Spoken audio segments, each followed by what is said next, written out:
Said Iqbal, Presiden Partai Buruh, dalam sebuah wawancara dengan media nasional menyatakan bahwa pernyataan Prabowo terkait 80% aspirasi buruh telah terserap dalam Omnibus Law adalah tidak akurat. Apakah pernyataan Said Iqbal ini valid adanya? Mari kita lihat beberapa poin yang terkandung di RUU Cipta Kerja pada tahun 2020 lalu. Setidaknya ada 9 poin yang dipermasalahkan Said Iqbal di dalam Omnibus Law Cipta Kerja. 9 permasalahan tersebut meliputi upah minimum, outsourcing, pesangon, karyawan kontrak, PHK, pengaturan cuti, jam kerja, tenaga kerja asing, dan sanksi pidana. Mari kita urai beberapa di antaranya. Pertama, upah minimum. Undang-Undang Cipta Kerja menghilangkan upah minimum sektoral dan mengatur formula kenaikan upah minimum yang berbeda dari Undang-Undang Ketenagakerjaan. Dampaknya, kenaikan upah minimum menjadi relatif lebih murah.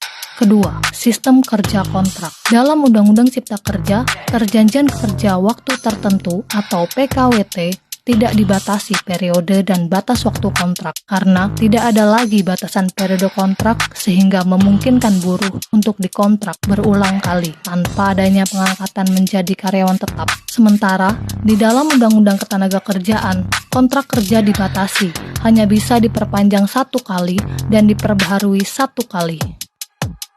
Ketiga, praktek outsourcing atau alih daya. Undang-Undang Cipta Kerja tidak mengatur batasan kriteria pekerjaan yang dapat dipekerjakan secara alih daya atau outsourcing.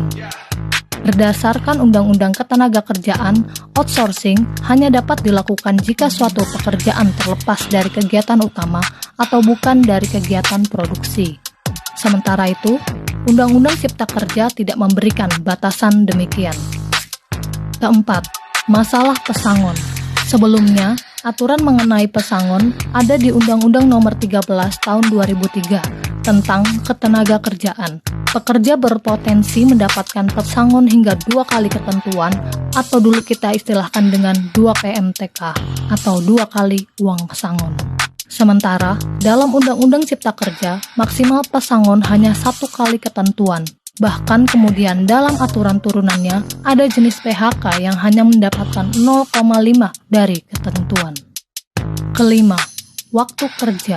Sebelumnya, waktu kerja yang diatur dalam Undang-Undang Ketenagakerjaan memiliki batasan maksimal jam lembur dari 3 jam sehari dan 14 jam dalam sepekan diubah menjadi 4 jam dalam sehari dan 18 jam dalam seminggu di Undang-Undang Cipta Kerja. Selain akan berakibat pada kesehatan buruh, besaran upah lembur yang diterima juga tidak akan sebanding dengan resiko-resiko lain yang kelak akan dialami oleh buruh.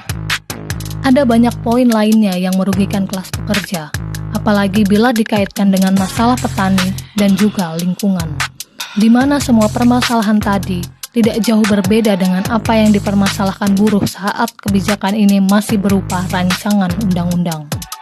Jadi, di mana letak kebenaran dari pernyataan Prabowo tentang 80% Undang-Undang Omnibus Law sudah mengakomodasi aspirasi buruh?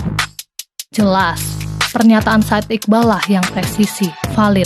Dia berbicara tentang kebenaran. Kami kelas pekerja, kami tak suka bermuslihat kata, kecuali menyatakan sesuatu apa adanya.